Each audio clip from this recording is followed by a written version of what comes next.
सबको नमस्कार. എല്ലാവർക്കും സ്വാഗതം. നമ്മൾ കഴിഞ്ഞ ക്ലാസ്സിൽ പക്ഷി ഔർ ദീമക് എന്ന് പറഞ്ഞ ചാപ്റ്ററാണ് പഠിച്ചിട്ടുള്ളത്. അതിൽ നമ്മൾ ഒന്നാമത് പക്ഷിയുടെ ഗുണങ്ങൾ, വിശേഷതകൾ എന്തൊക്കെയാണെന്ന് എഴുതാൻ പറഞ്ഞിരുന്നു. എന്തൊക്കെയാണ് പക്ഷിയുടെ വിശേഷതകൾ? അത് ടെക്സ്റ്റിൽ കറക്റ്റായിട്ട് പറയുന്നുണ്ട്. സബ് ഊഞ്ചായി ഉടനെ വാലി പക്ഷി, ഒരുപാട് ഉയരങ്ങളിൽ പറക്കുന്ന പക്ഷിയായിരുന്നു. ഉൻകി നിഖാവ്, അവരുടെ നോട്ടങ്ങളിൽ, ബഡി തേസ്, ഭയങ്കര സ്ട്രോങ് ആയിട്ടുള്ള കണ്ണുകളാണ്, ദൃഷ്ടിയൊക്കെ വളരെ സ്ട്രോങ് ആണ്. और उन दोनों ने दूर दूर की बंक और दूर दूर की महक भी मिल जाती. ഒരുപാട് ദൂരെ നിന്ന് വരുന്ന ശബ്ദങ്ങളും ദൂരെ നിന്ന് വരുന്ന സ്മെല്ലുകളും വളരെ പെട്ടെന്ന് ഗ്രഹിച്ചെടുക്കാൻ ആർക്ക് സാധിക്കുമായിരുന്നു? ഈ പക്ഷികൾക്ക് സാധിക്കുമായിരുന്നു. അതാണ് പക്ഷിയുടെ വിശേഷത. പിന്നെ പിതാ പിന്നെ ബേട്ടക്കോ ക്യാ ഉപദേശ് ദിയ, എന്ത് ഉപദേശമാണ് പിതാവ് മകന് നൽകിയത്? ഉസ്നെ സമച്ചാനയ്ക്ക്, അപ്പം അതിൻ്റെ അർത്ഥം മീനിങ് ഉത്തരം എന്താണ്? ഉസ്നെ സമച്ചാനയ്ക്ക് കോശിഷ് കി, അദ്ദേഹം തൻ്റെ മകനെ പറഞ്ഞ് മനസ്സിലാക്കി കൊടുക്കുകയാണ്. ബേട്ടെ ദീമൊക്കെയും അമാര സ്വാഭാവിക ആഹാരനെയും, ചിതലുകൾ ഒരിക്കലും നമ്മുടെ സ്വാഭാവികമായ ഭക്ഷണമല്ല. और उनके लिए अपने पंख तो हरगिज नहीं दिए जा सकता. ആ ചിതലുകൾക്ക് വേണ്ടി നമ്മുടെ തൂവലുകൾ ഒരിക്കലും കൊടുക്കാൻ പാടില്ല എന്ന് പിതാവ് വളരെ നല്ല രീതിയിൽ മകനോട് ഉപദേശം കൊടുക്കണം. ഓക്കെ, ഈ രണ്ട് ക്വസ്റ്റ്യൻസാണ് നമ്മൾ കഴിഞ്ഞ ക്ലാസ്സിൽ ചെയ്തിട്ടുള്ളത്. ഇനി നമ്മൾ അതിൻ്റെ ബാക്കി, ഈ പാഠഭാഗത്തിൻ്റെ കഥയുടെ അവസാന ഭാഗം കൂടി ഇന്നത്തെ വീഡിയോയിൽ എടുക്കണം. അപ്പോൾ എല്ലാവരും നല്ലോണം ശ്രദ്ധിക്കുക. വർക്കുകളൊക്കെ കൃത്യമായി ചെയ്യുക. എല്ലാ വർക്കുകളും കൃത്യമായിട്ട് അതേ സമയത്ത് ദിവസം തന്നെ ചെയ്തിട്ട് അതിൻ്റെമായി ബന്ധപ്പെട്ട സംശയങ്ങൾ തീർക്കണം എന്ന് വീണ്ടും പറയാണ്. വർക്കുകൾ ബാലൻസ് ആയി കിടന്നാൽ പിന്നീട് നമുക്ക് ഒരുപാട് സ്കൂൾ തുറക്കുന്നതോടുകൂടി ഒരുപാട് വർക്കുകൾ അവിടെ എഴുതാണ്ടാവും. അപ്പോൾ എല്ലാവരും ഈ കാര്യത്തിൽ വളരെ ശ്രദ്ധ കൊടുക്കണം എന്ന് പറയാം. ഓക്കെ, നമുക്ക് ഇന്ന് ലാസ്റ്റ് ഭാഗം നോക്കാം. നോക്കൂ, നമ്മൾ പറഞ്ഞു നിർത്തിയത് ആ പക്ഷിക്ക് പിന്നെ എന്താ പറയുക, ഈ ചിതലുകൾ കഴിക്കുന്നതും തൻ്റെ തൂവലുകൾ കൊടുക്കുന്നതും വലിയ പ്രയാസമൊന്നും തോന്നിയില്ല എന്ന് പറയുന്നല്ലോ.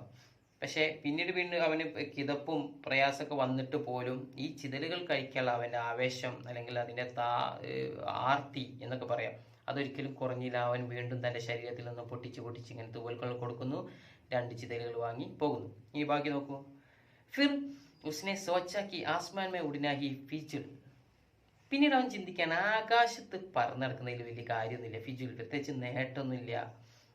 വഹുമൂർഖും, അത് വിഡ്ഢികളുടെ പണിയല്ലേ, ആകാശത്ത് പറന്നിട്ട് ഇങ്ങനെ കുറേ ദൂരം നടന്നിട്ട് പറന്നിട്ട് ഭക്ഷണം തേടുക എന്നുള്ളത് മൂർഖൊക്കാം, വിഡ്ഢികളുടെ ജോലിയെ.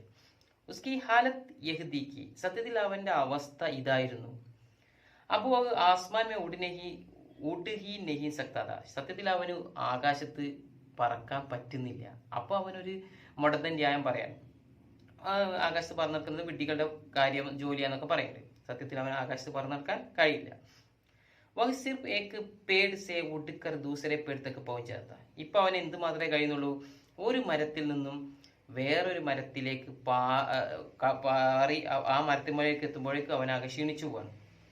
ധീരെ ധീരെ ഉസ്കി യഹ് ശക്തി ബി കം ഹോത്തി ഗയി, പതുക്കെ ഈ ശക്തിയും അവന് കുറഞ്ഞു വന്നു. അതായത് ഒരു മരത്തിൽ നിന്നും മറ്റൊരു മരത്തിലേക്ക് പറക്കാനുള്ള ശക്തിയും പതുക്കെ കുറഞ്ഞു വന്നു. और एक समय वह आया जब वह बड़ी मुश्किल से पेड़ की एक डाल से लगी गई दूसरी डाल पर चलकर फूद कर पहुंच जाता. ഒരേ സമയം ഒരു മരത്തിലെ കൊമ്പിൽ നിന്നും അതേ മരത്തിന്റെ മറ്റൊരു കൊമ്പിലേക്ക് പറക്കുമ്പോഴേക്കും അവനാകെ ക്ഷീണിച്ച് വല്ലാത്തൊരവസ്ഥയിൽ എത്തിപ്പെടുന്ന ഒരു അവസ്ഥാവിശേഷം ഉണ്ടായി. ഓക്കെ, നിങ്ങൾ ആലോചിച്ച് നോക്കണം, എത്രമാത്രം കഴിവുകൾ, കിലോമീറ്ററുകളോളം ആകാശത്തിലൂടെ പറന്ന് നടക്കുന്ന ഒരു പക്ഷിയുടെ ഒരു അവസ്ഥയെക്കുറിച്ചിട്ടാണ് ഇവിടെ പറയുന്നത്. ഓക്കെ, ലേക്കിൻ ദീമക് ഖാനെ കാ ഷൗക്ക് നെഹിൻ ചൂട്ട, എന്നാൽ ചിതലുകൾ കഴിക്കാനുള്ള അവൻ്റെ ആഗ്രഹം അവനെ ഉപേക്ഷിച്ചില്ല. അപ്പോഴും അവൻ്റെ മനസ്സിൽ എന്താണ്? ചിതലുകൾ കഴിക്കണമെന്ന് മാത്രമായിരുന്നു അവൻ്റെ മനസ്സിൽ ഉണ്ടായിരുന്നത്. മറ്റൊരു ചിന്തയും അവൻ ആ സമയത്ത് ഇല്ല. ബീച്ച് മേം ഖാഡി വാല ബുദ്ധ ദേ ചാത്ത, ഇടയ്ക്കിടയ്ക്ക് കാളവണ്ടിക്കാരൻ അവനെ കബളിപ്പിക്കും. അവൻ വരുന്നതിന് മുന്നേ തന്നെ അയാൾ തൻ്റെ വണ്ടിയുമായിട്ട് പോകും. വഹ് കഹി നസർ മിന്നാത്ത, ചില സമയത്ത് അയാളെ കാണുന്നില്ല, അയാൾ ആ വഴിക്ക് വരുന്നില്ല. ചില സമയത്ത് അയാൾ വന്നാലും പക്ഷിയെ കബളിപ്പിക്കും. ബുദ്ധ കബളിപ്പിക്കുക, വഞ്ചിക്കുക എന്നൊക്കെ അർത്ഥമുണ്ട്. അതേസമയത്ത് കഹി നസർ, ചില സമയത്ത് അയാളെ കാണുന്നില്ല, നഹത്ത, ആ വഴിയിലൂടെ അയാൾ പോകില്ല. പക്ഷി ഉസ്കെ ഇന്തിസാർ മേ ഗുൽത്താ രഹതാ.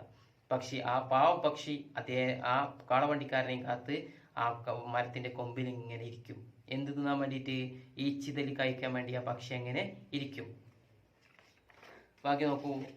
ലേക്കിൻ ദീമക്കോങ്കോ ഷൗക്ക് ജൗസെദ്. അത്രയും ആഗ്രഹം ഉണ്ടായിരുന്നു ആ പക്ഷിക്ക് ചിതലുകൾ കഴിക്കണം എന്നുള്ള ചിന്ത മാത്രമേ ഉണ്ടായിട്ടുള്ളൂ അവന്.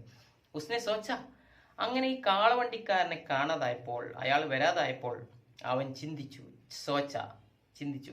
മേ ഖുദ് ദീമക്കേൻ ടൂണ്ടുക. ഞാൻ സ്വയം ചിതലുകൾ തിരയും, അന്വേഷിച്ച് കണ്ടെത്തും എന്ന് ആ പക്ഷിക്ക് തോന്നാണ്. സ്വയം കണ്ടെത്തണം, അല്ലാതെ ഇനി കിട്ടൂല എന്ന് ആ പക്ഷിക്ക് മനസ്സിലാവും. इसलिए वह पेड़ पर से उतरकर जमीन पर आ गया. അവൻ പതുക്കെ മരത്തിൽ നിന്ന് താഴേക്ക് ഇറങ്ങി ജമീൻ പർ ആ ഗയ. മണ്ണിലേക്ക്, ഭൂമിയിലേക്ക് ഇറങ്ങി, താഴേക്ക് ഇറങ്ങി. और घास के एक लहराते गुच्छे में सिमट कर बैठ गया. പിന്നെ പുല്ല് മുളച്ച ഒരു സ്ഥലത്ത്, ആ പുല്ലിങ്ങനെ ആടിക്കളിക്കുന്ന ഒരു സ്ഥലത്ത് അവൻ എന്ത് ചെയ്തു? അവിടെ ഇറങ്ങിയിട്ട് അവിടെ ഇരുന്നു. ഈ പക്ഷി എവിടെ നിന്നിട്ട്? മരത്തിന്റെ മുകളിൽ നിന്നും താഴേക്ക് ഇറങ്ങി അവിടെ ഇരുന്നു. ഫിർ ഏക് ദിൻ ഉസ് പക്ഷി അങ്ങനെ ദിവസങ്ങൾ കഴിഞ്ഞപ്പോൾ ആ പക്ഷിക്ക് ഒരു ബോധോദയം ഉണ്ടാവുക, മനസ്സിലേക്ക് ഒരു ചിന്ത കടന്നു വരികയാണ്. അതാണ് ഏക് ദിൻ ഉസ് പക്ഷി കെ ജി മേ ന മാലൂം ക്യാ. എങ്ങനെയോ അവന്റെ മനസ്സിലേക്ക് ഒരു ബോധം വരികയാണ്. ശ്രദ്ധിച്ചിരിക്കണം, ഈ ഒരു സംഭവങ്ങളെയൊക്കെ മനുഷ്യന്റെ ജീവിതവുമായി താരതമ്യപ്പെടുത്തിയിട്ടേ പോകാൻ പറ്റുള്ളൂ.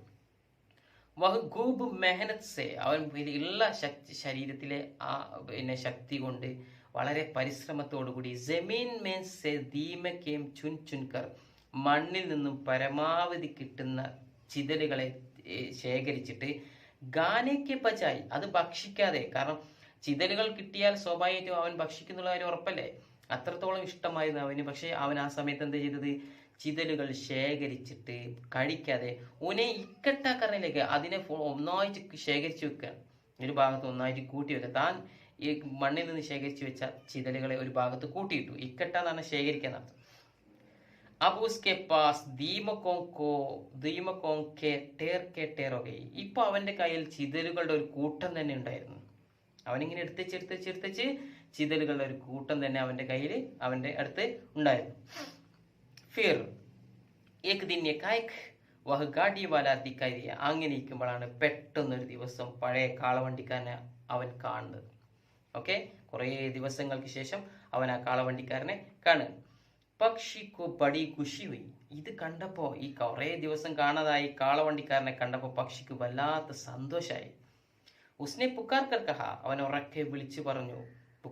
ആ പക്ഷി കാളവണ്ടിക്കാരനെ വിളിച്ചു പറഞ്ഞു, ഗാഡിവാലെ ഓഹോ ഗാഡിവാലെ, അല്ലയോ കാളവണ്ടിക്കാര മേ കബ് സെ തുമാര ഇന്തിസാർ കരയാത. എത്ര കാലമായി, എത്ര ദിവസമായി ഞാൻ നിങ്ങളെ കാത്തിരിക്കുന്നു. ഇന്തിസാർ, നിങ്ങളെ വെയിറ്റ് ചെയ്യുന്നു എന്ന് ഈ പക്ഷി കാളവണ്ടിക്കാരനോട് പറയണം. ഇത് ആരാണ് പറഞ്ഞതെന്ന് നോട്ട് ചെയ്യണം. പക്ഷിയാണ് കാളവണ്ടിക്കാരനോട് പറഞ്ഞത്. ഇങ്ങനത്തെ സെന്റൻസ് ഒക്കെ തന്നിട്ട് യഹ് കിസ്നെ കിസ്സെ കഹ, ഇത് ആരോട് പറഞ്ഞു.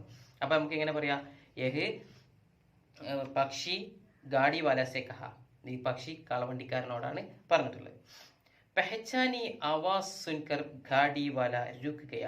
പെഹച്ചാനി ആവാസ് എന്ന് പറഞ്ഞാൽ പരിചയമുള്ള ശബ്ദം കേട്ടപ്പോൾ ഈ കാളവണ്ടിക്കാരൻ രുക് ഗയ, തന്റെ കാളവണ്ടി അവിടെ നിർത്തി. തപ്പൊ പക്ഷിനെ കഹ. അപ്പൊ പക്ഷി പറയാണ്, ആ സമയത്ത് തന്നെ പക്ഷി പറയാണ്, ദേഖു मैंने कितनी सारी दीमकें जमा कर लिए. എത്ര ചിതലുകളാണ് ഞാൻ ഇവിടെ എടുത്തു വെച്ചിരിക്കുന്നത് നോക്കൂ എന്ന് കാളവണ്ടിക്കാരനോട് ഈ പക്ഷി പറയാൻ. ദേഖോ मैंने कितनी सारी दीमकें जमा कर ली. എത്ര ചിതലുകളാണ് ഞാൻ ഇവിടെ എടുത്തു വെച്ചിട്ടുള്ളത് നോക്കൂ. ഗാഡി വാലേക്കോ പക്ഷി കി ബാത്ത് സമജ് മേ നഹീ ആയി. കാളവണ്ടിക്കാരന് പക്ഷി പറഞ്ഞത് മനസ്സിലായില്ല. എന്താണ് പക്ഷി അതുകൊണ്ട് ഉദ്ദേശിച്ചതെന്ന് കാളവണ്ടിക്കാരന് മനസ്സിലായില്ല. ഉസ്നെ സിർഫ് ഇത്ന കഹ. അദ്ദേഹം ഇത് മാത്രം പറഞ്ഞു. സിർഫ് ഇത്ന കഹ, ഇത്ര മാത്രം അദ്ദേഹം പറഞ്ഞു. തോ മേ ക്യാ കരു, അതിന് ഞാൻ എന്ത് ചെയ്യണം? തോ മേ ക്യാ കരു, അതിന് ഞാനിപ്പോൾ എന്ത് ചെയ്യണം എന്ന് കാളവണ്ടിക്കാരൻ വളരെ ദേഷ്യഭാവത്തിൽ ആ പക്ഷിയോട് പറയുമ്പോൾ പക്ഷി പറഞ്ഞൊരു സെന്റൻസ് ആണ് ഏറ്റവും പ്രധാനം. ഇനി പറയാൻ പോകുന്ന സെന്റൻസ് നിങ്ങൾ അണ്ടർലൈൻ ചെയ്ത് മനസ്സിലാക്കണം. യേ മേരി ദീമക്കെ ലേലോ और मेरे पंख मुझे वापस कर दो. പക്ഷി ने जवाब दिया. എന്താ പറഞ്ഞത്? യേ മേരി ദീമക്കെ ലേലോ. ഇതാ ഞാൻ എടുത്ത ചിതലുകൾ മുഴുവൻ നിങ്ങൾ എടുത്തോളൂ. ഞാൻ നിങ്ങളിൽ നിന്ന് വാങ്ങിയിട്ടുള്ള ചിതലുകൾ മുഴുവൻ ഇതാ നിങ്ങൾക്ക് വേണ്ടി ഞാൻ അവിടെ മാറ്റി വെച്ചിരിക്കുന്നു. और मेरे पंख मुझे वापस कर दो. എന്നാൽ എനിക്ക് എൻ്റെ തൂവലുകൾ എനിക്ക് വാപ്പസ് കരുതേ, നിങ്ങൾ എനിക്ക് തിരിച്ചു തരൂ.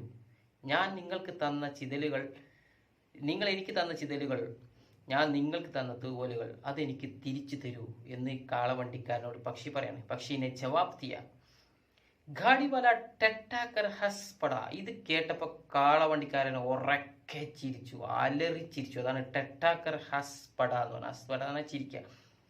ഉസ്നെ കഹ, എന്നിട്ട് അദ്ദേഹം ഈ പക്ഷിയോട് പറയാണ്, ബേ വഖൂഫ്, അല്ലയോ വിഡ്ഢി, പമ്പര വിഡ്ഢി, മേ ദീമക്കെ ബദലെ പങ്കിലെത്താവും, ഞാൻ ചിതലിന് പകരമായിട്ടാണ് തൂവൽ വാങ്ങിയിട്ടുള്ളത്.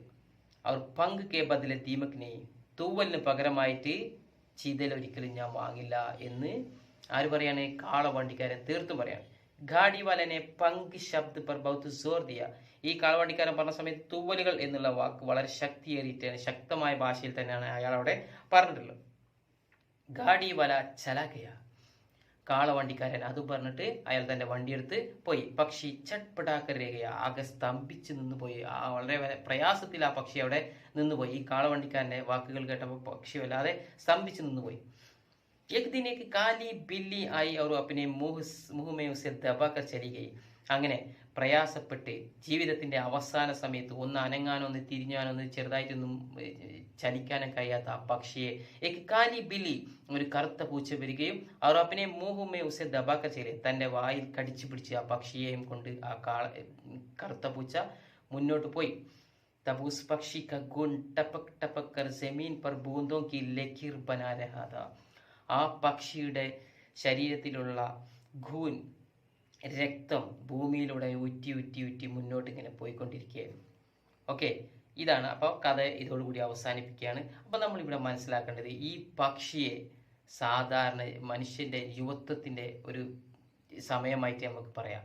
യുവത്വത്തിലെ ആളുകൾ, അതായത് യുവതലമുറ, ഇന്നത്തെ യുവതലമുറ മറ്റ് സാധാരണ ജീവിതങ്ങളിൽ നിന്ന് വ്യത്യസ്തമായി ആഡംബര ജീവിതങ്ങളിലും സുഖ സൗകര്യങ്ങളിലും മത്തിമറന്ന് ജീവിക്കുമ്പോൾ അപകടം പതിയിരിക്കുന്നത് പിതാവിൻ്റെയും മാതാവിൻ്റെയും വാക്കുകളെ, കുടുംബത്തിൻ്റെ വാക്കുകളൊക്കെ ധിക്കരിച്ച് ലഹരിയുടെയും മറ്റു ലോകത്തേക്ക് കടന്നു പോകുന്ന സമയത്ത് അവന് പറ്റുന്ന ഒരു അപകടങ്ങൾ, ജീവിതത്തിൽ അവൻ അനുഭവിക്കാവുന്ന അപകടങ്ങളെ കുറിച്ചിട്ടാണ് ഈ കഥയിലൂടെ ലേഖകൻ പറയുന്നത്.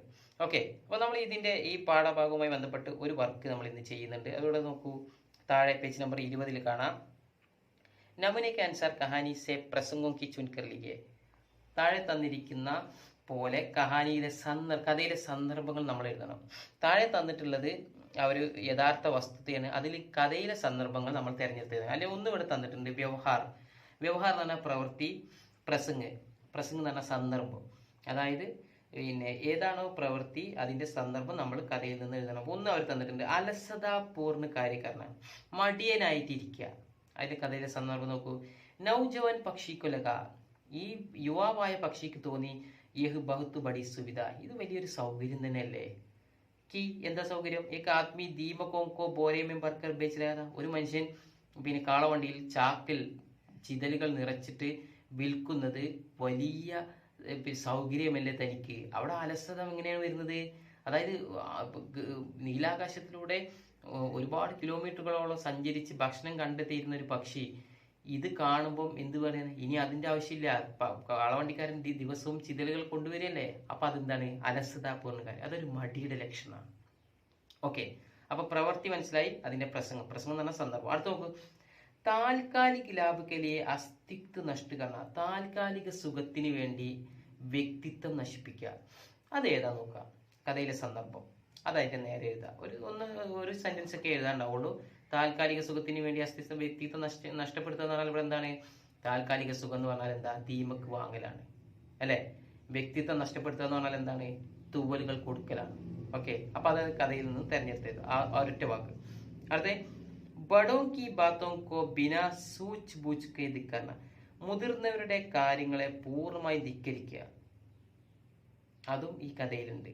അതേതാ സന്ദർഭം എഴുതാം. അടുത്ത് പ്രലോഭൻ മേ പൂരി തര ഫംസ് ജാന, പ്രലോഭനത്തിൽ പൂർണ്ണമായിട്ട് വീണു പോവുക അല്ലേ. പ്രലോഭനത്തിൽ ഈ കാളവണ്ടിക്കാരന് ഒരു പ്രലോഭനായിട്ടാണ് ഇവിടെ കൊടുത്തിട്ടുള്ളത് കഥയിൽ. അതിൽ പൂർണ്ണമായി അവൻ വീണു പോയിട്ടുണ്ട്. അതേതാ കഥയിലെ സന്ദർഭം. അത് അപ്പിനി ഗലത്തിയോ പർ സഫായി യോജന, തൻ്റെ തെറ്റുകൾക്ക് എന്ത് ചെയ്യുക, തെറ്റുകളെ ന്യായീകരിക്കുക, തൻ്റെ തെറ്റുകളെ ന്യായീകരിക്കുക. അത് ഞാൻ പറഞ്ഞുതരാം. അതായത് പക്ഷി പറയുന്നുണ്ട് ആകാശത്തിൽ ഉയർന്ന് പറന്ന് നടക്കുക എന്നുള്ളത് വിഡ്ഢികളുടെ ജോലിയാണ്, അല്ലേ? ആകാശത്ത് പറന്ന് നടക്കുക എന്ന് പറഞ്ഞാൽ വിഡ്ഢികളുടെ ജോലിയാണ്. പിന്നെ സത്യത്തിൽ അവൻ്റെ തെറ്റെന്താണ്? അവന് പറന്നെടുക്കാൻ പറ്റൂല, ആകാശത്ത് പറന്നെടുക്കാനുള്ള ശക്തി അവനില്ല. അപ്പോൾ അവൻ പറയാണ് ആകാശത്ത് പറന്നെടുക്കുന്ന വിഡ്ഢികളുടെ ജോലി. അപ്പോൾ ആ സെന്റൻസ് ആണ് അതിന് എഴുതുന്നുണ്ട്. അടുത്തത് ഖോയെ ഹുയെ അസ്തിത്വ കോ ഫിർ സെ പാനെ കി കോശിഷ് കർന, നഷ്ടപ്പെട്ടു പോയ വ്യക്തിത്വം വീണ്ടും തിരിച്ചെടുക്കാനുള്ള ഒരു ശ്രമം കഥയിൽ നടത്തുന്നുണ്ട് പക്ഷി. ആ ശ്രമത്തെയാണ് അതിന്റെ നേരെ എഴുതേണ്ടത്. അതെവിടെയാണ് പ്രസംഗ സന്ദർഭം എന്നുള്ള എഴുതുക. അടുത്ത ലാസ്റ്റ് ധോഖേ ബാജിക്കോ പൈച്ചാൻക്ക് നിരാശന, ചതി മനസ്സിലാക്കിയപ്പോൾ നിരാശനായി നിന്ന് പോവുക. അപ്പൊ ഞങ്ങളിപ്പോ ഇന്ന് പറഞ്ഞ ഈ കഥയുടെ അവസാന ഭാഗത്ത് അതുണ്ട്. അപ്പൊ അത് എഴുതിയിട്ട് ഞങ്ങൾക്ക് അയച്ചു തരണം. ഓക്കെ. അപ്പൊ അതിന് സംശയങ്ങൾ ഉണ്ടെങ്കിൽ തീർച്ചയായിട്ടും അപ്പൊ തന്നെ വീഡിയോ കണ്ട ഉടനെ തന്നെ നിങ്ങൾ ചോദിക്കുക. അപ്പൊ നമുക്ക് വാട്സപ്പിൽ ചർച്ച ചെയ്യുന്ന സമയത്ത് അത് നിങ്ങൾക്ക് കറക്റ്റ് ആയിട്ട് ആൻസർ കിട്ടും.